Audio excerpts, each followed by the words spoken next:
Hello, guys. Uh, yeah, I will talk about keys, and this picture just illustrate the shit which happens when you overcomplicate things, because you will just shoot you in the leg. So, my name is Andrew.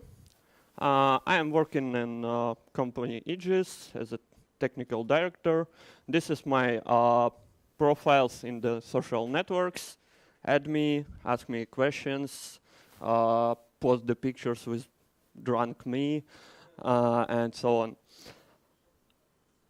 And also we organize the Ruby meditation events, which is a Kiev's local event.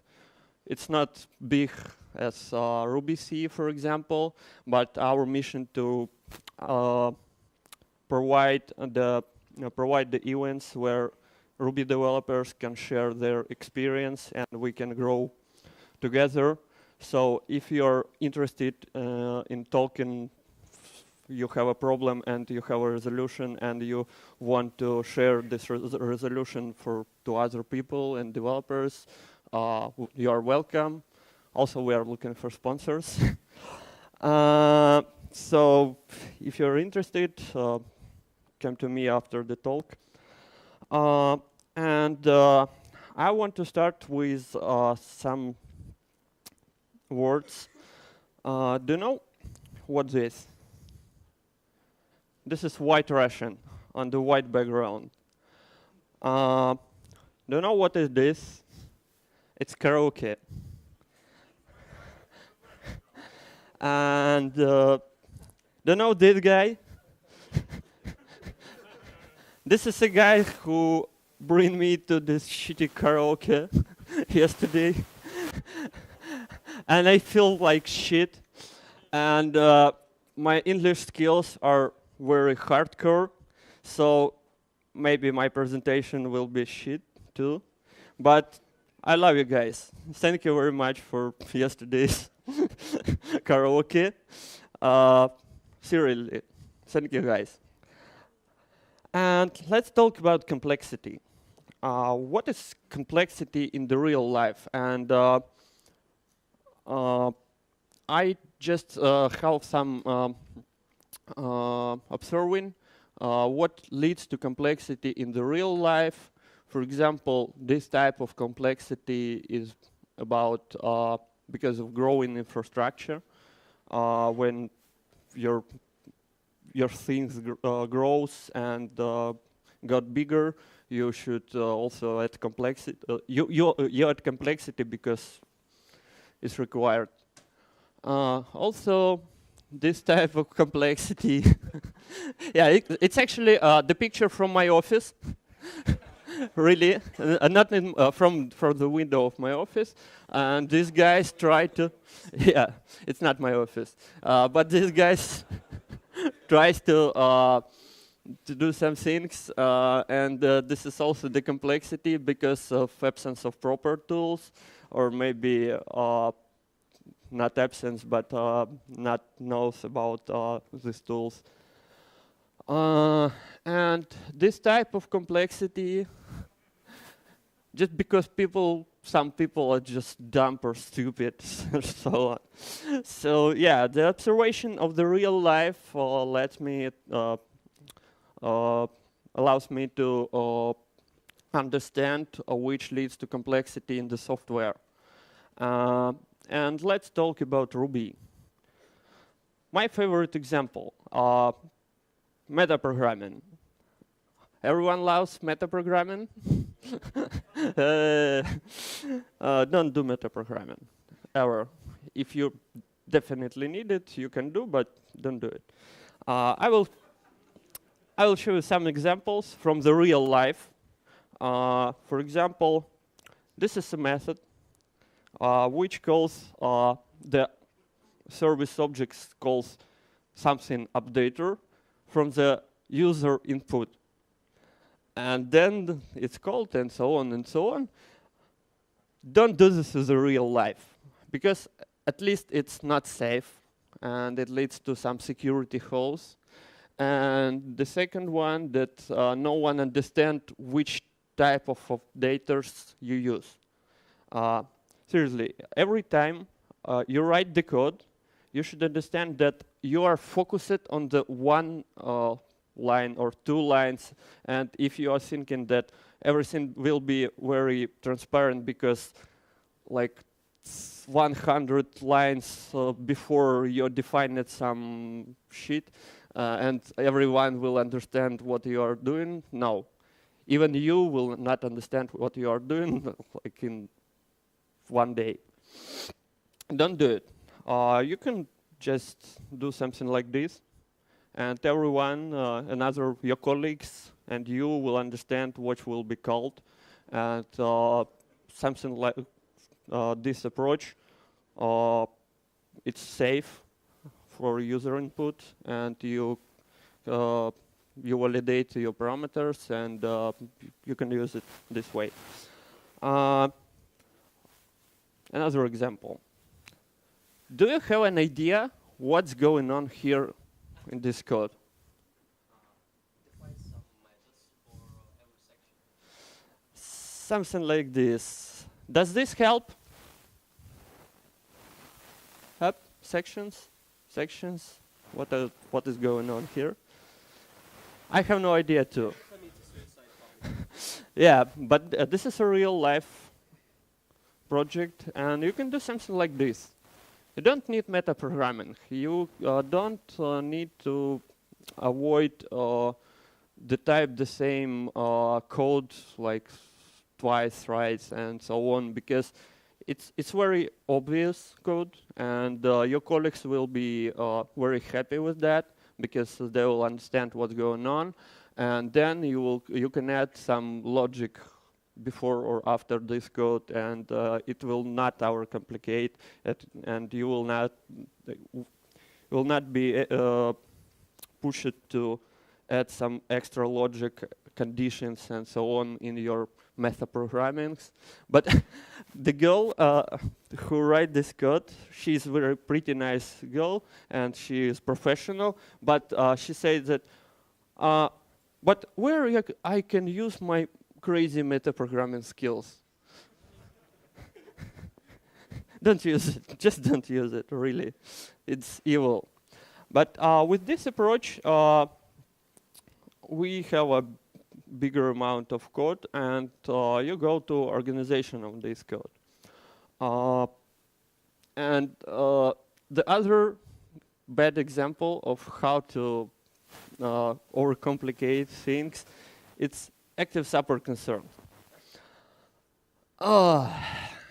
This is an example from the Ruby guides, or Rails guides, or maybe Rails API docs.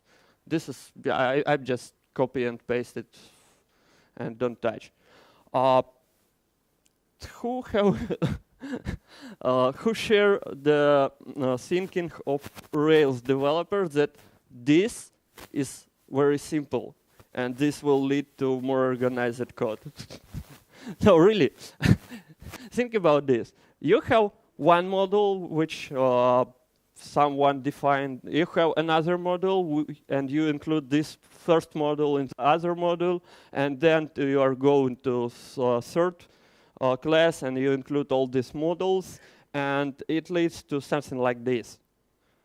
I have no idea where these methods comes from, and yeah. Yeah, I can use some shitty ID, and it will eat all of my memory on my laptop, and unfortunately, the MacBook have only 16 gigabytes of memory, and I don't want to give all this memory to IDE. Your code should be simple, and you should understand which methods come from, and so on. So you can do something like this one.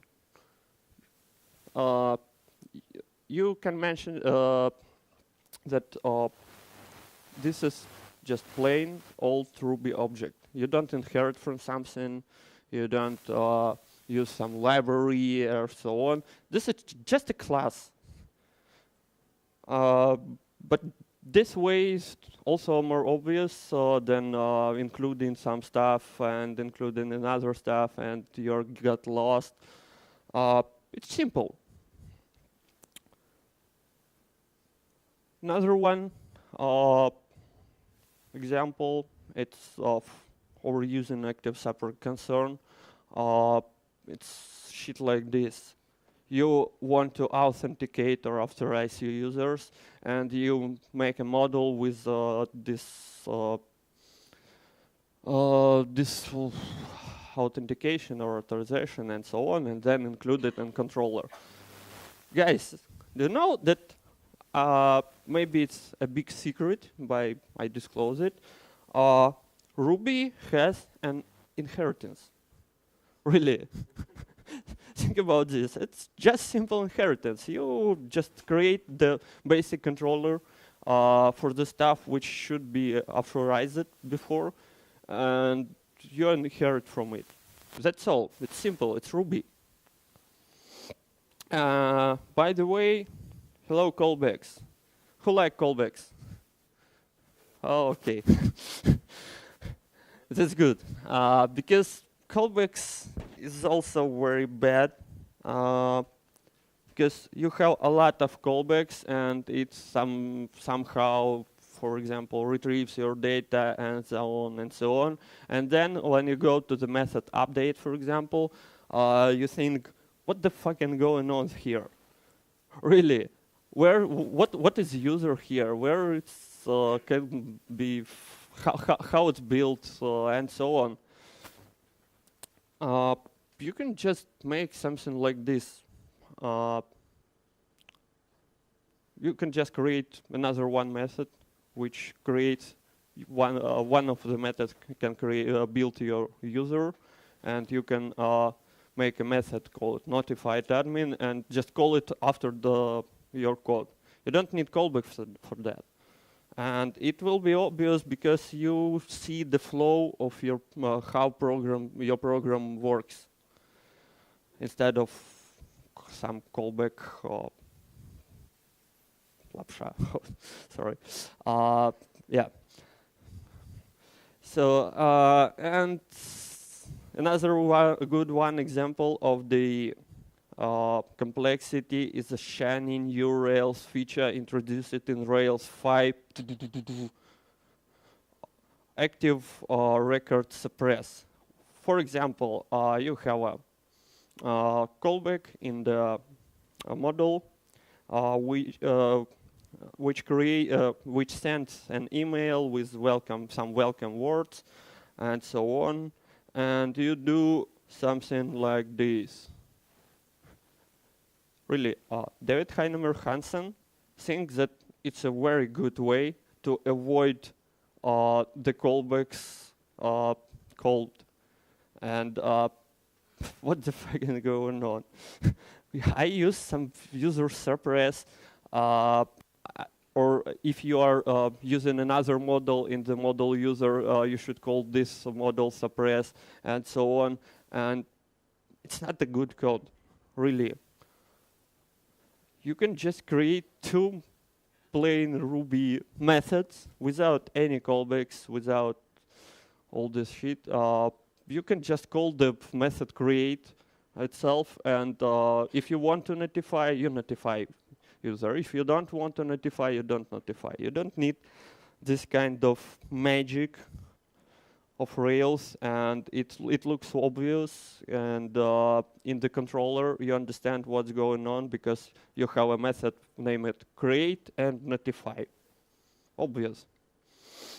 Okay, that's Rails, because when you use Rails, it reminds me this picture when you just want to go to the shop on your car but build some kind of this one car, and it's very redundant. Also, there is a lot of tasks which require some maybe libraries, and these libraries use it like one method from the library, two methods from the library, And in the most cases, this kind of libraries use it like they're overused because you need one method or two methods from the library, and why you should pick the library and then go to the some dependency hell and so on, and you should track the dependency, and no one understands how this library works. For example, serializers. Let's take a look at some awesome serialized gem. We inherit from some awesome serializer gem, and we have nice DSL, but I have no idea what it does, because how this works, which is attribute, what is extent, why we need this extent, and so on. You can write just plain old Ruby object. That's all. This is a simple code. Everyone understands which is the result of this code. Everyone understands what's going on, and it's plain Ruby. You don't need to track the dependencies. You don't need to update sometimes this major version of this library and having a headache of rewrite to the new shiny DSL of this library and so on. It's just a Ruby object. You write it by your hands, and you know how it works. It can be tested properly, and everyone understands how it works. Yeah, and you can refactor it, for example. You can create base serializer. Yeah, it's also library, but it's like for 3 methods, and then you inherit from it, and you have only logic of the serializer, and you still see the result of it work. Another one, overcomplicated example is decorators. I like decorators in views because it allows me, decorators, yeah. It allows me to hide a lot of Ruby logic from the views and so on, but let's take a look at some awesome decorator gem. Okay, we also inherit from some awesome decorator gem and call method delegate all. What is all? Which method will be proxied to the model? I have no idea, really. And how object works, which is what is ash, and how it works too, I have no idea. It's magic, it's black magic hidden with some maybe Rails magic, and sometimes it breaks because action view is the shit. Who have a gems maybe written by you or supported by you which works with action view? No? No one? It's a pain because action view sometimes change its API just in minor patch level versions, and you think just explode, and you can't have an idea of what's going on because, for example, I have one ticket on the GitHub related to SAS Rails, which is 5 years old. I participate on fixing this bug, and this ticket sends me a notification email from GitHub like monthly, because every time they update their action view or something like this, SAS Rails breaks, and this ticket reopens, and discussion starts again, and I received a notification of this conversation just because I participated 5 years ago or so. So in Ruby, we have a very good standard and big standard library, and we have a thing called forwardable.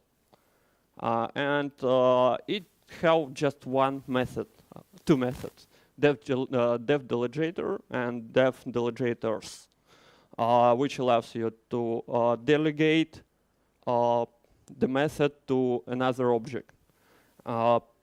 It's very simple.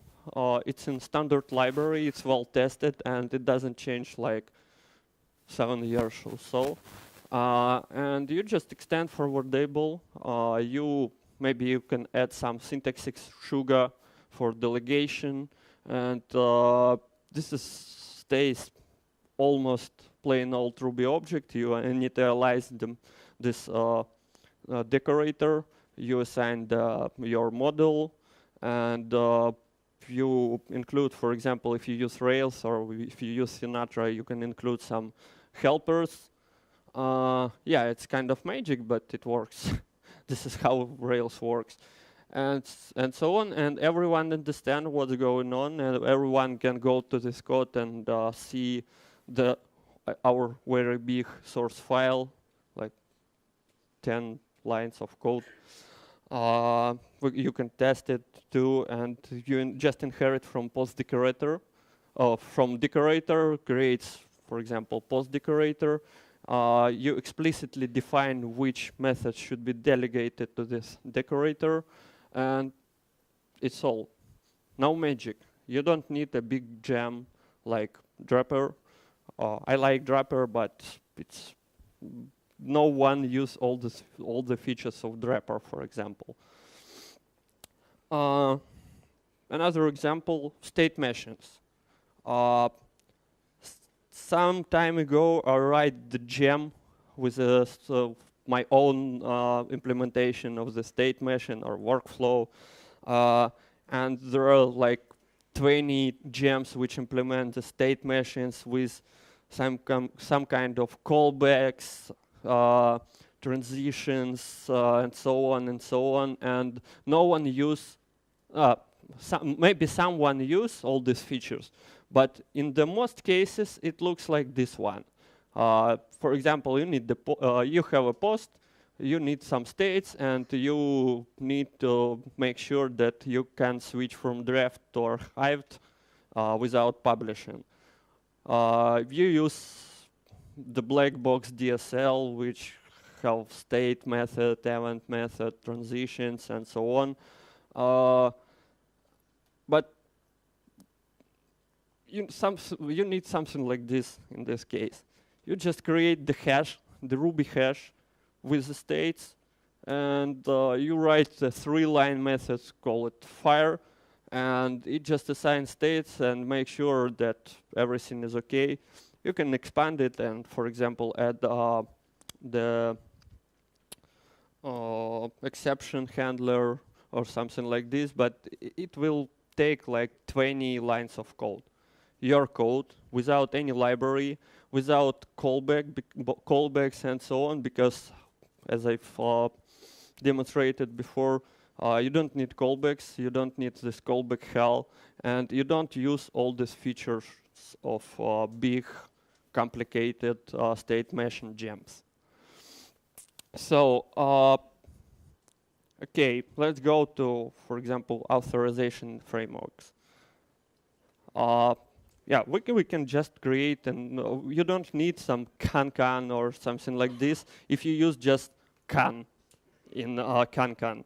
You use one method, you depends on some big library, which is sometimes outdated because it looks like it's half dead, and you have no idea how how it works, and you add a complexity layer to your authorization. You can just write a method, class ability, and check the resource allowed actions, and you can extend. You can inherit from this ability and just define your allowed actions. That's all. So for posts, for example, we allow for admin to call all these methods. For comments, you may disallow, for example, updating the others posts and so on. And also you can define something like scopes for some models, which will be used by default, and you will just instantiate this class initialize it with the resource you want to authenticate, and use it like plain old Ruby object. How, like 10 lines of code. That's all. You don't need all this gem and so on. So the main idea of this talk that we are overcomplicate some things. We use some redundant APIs, and we don't use all these features of these gems. Maybe we use sometimes, but in the most cases, you can write just plain old Ruby objects. You just kiss in your code. You keep it simple, stupid, and you don't need a big experience to build some kind of stuff, something like this, and you just need to learn Ruby, and you need to love Ruby because Ruby is great, and it allows you to write the simple and elegant code like this, and you might kiss Ruby. Keep it simple, stupid every day. Thanks.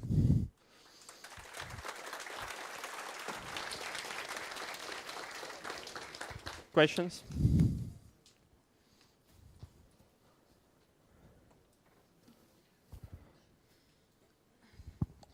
Hello. Well, excuse me, but you mentioned so much stuff like repository pattern, like plain old objects, like absence of callbacks. This reminds me of Spring MVC, actually. Rails is all about convention over configuration. This is not magic. This is just a pattern. Why don't you move to a different framework? Honestly, I worked in Java community, and I would like to say you that Java developers love explicit serializers so much.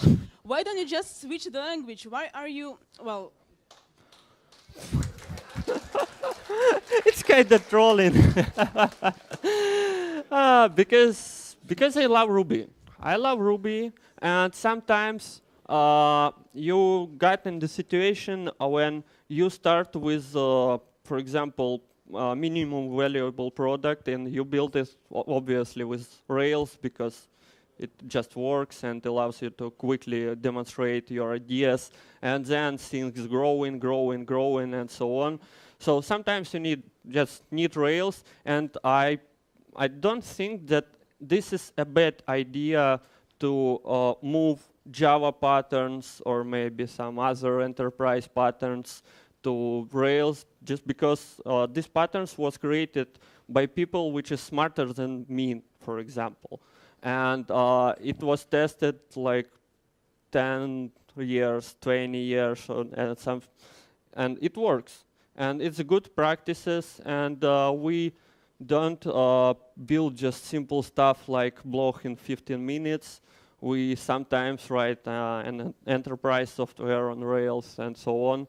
Yeah, we can use another framework, for example, but you will need the time, money, and so on to rewrite all this stuff from MVP to the new shiny framework with all these good patterns. And in the start of the project, you don't know what will happen. So everyone thinks that, okay, we'll start this project with this set of features. No, no one knows. And the business changes, and our application changes. And I don't like Rails, but I use it because it provides me some power. Okay, thank you. Anyone else? Hi.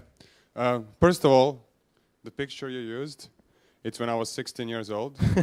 I managed to grow a beard since then. I could have given you a fresher picture. The other question on metaprogramming, actually I want to give an example where it might be never say never.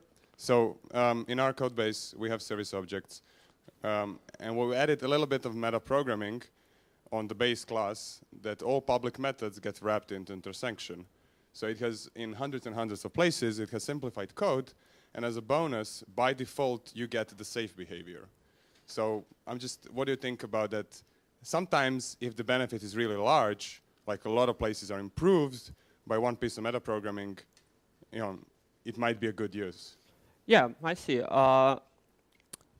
I don't say that you don't need metaprogramming at all. Sometimes metaprogramming very helpful, but before use it, you need to think how I can avoid it. If you can avoid it in the same elegant way, avoid.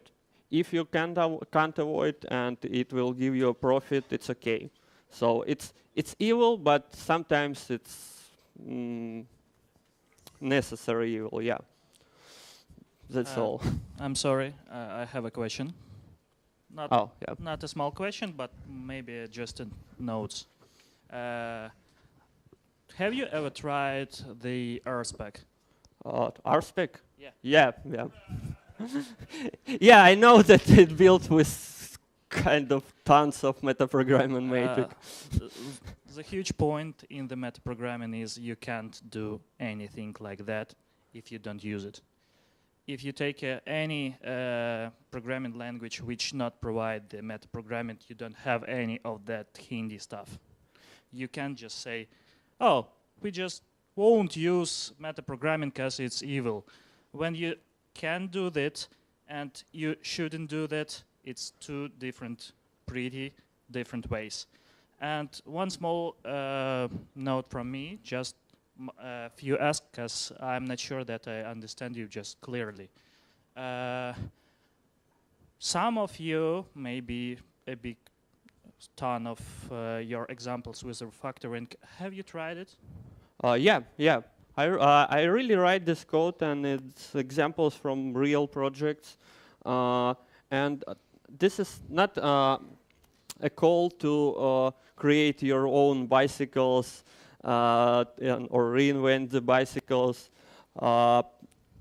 It's a call that when you use a small feature set from the external dependency, you can avoid it with just 3, 5, or 10 lines of Ruby code. That's all. I don't want people to build all these gems with their own hands. But if you can write 5 or 10 lines of code, yeah, it's better to use it. Actually, I agree with you. If you want just one method in the just one gem, you just can copy paste it. But some of your examples of refactoring just don't work. Sorry. Don't works? No. We can copy and paste it to REPL. Maybe I made some changes to not disclose the real code, but basically it should work, obviously. Just be a bit careful, please. Thank you. Okay, thank you.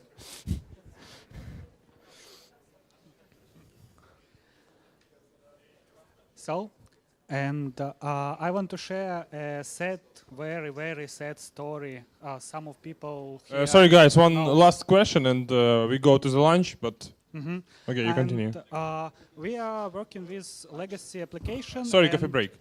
You continue, sorry. Thank you. And it have a lot of dependencies. And some of dependencies was added and used in 2, 5, 15 places. And now when we want to upgrade Ruby, when we want to upgrade Rails, we are faced with a lot of crashes, a lot of unused stuff, and code is complicated by itself. It is not our code. Of course, we will write a better one. But if creators of this application take this approach and simplify, didn't use dependencies and write 5, 20 lines by them own, it will be very easier to upgrade for now. And that's all. So I agree with this approach, and it is very helpful. Thank you, Piotr. Thank you. Thank you, Andrey. Yeah, but this is the main excuse. It's not mine code. It's someone else code. Okay, we have a coffee break. Thank you very much. Bye.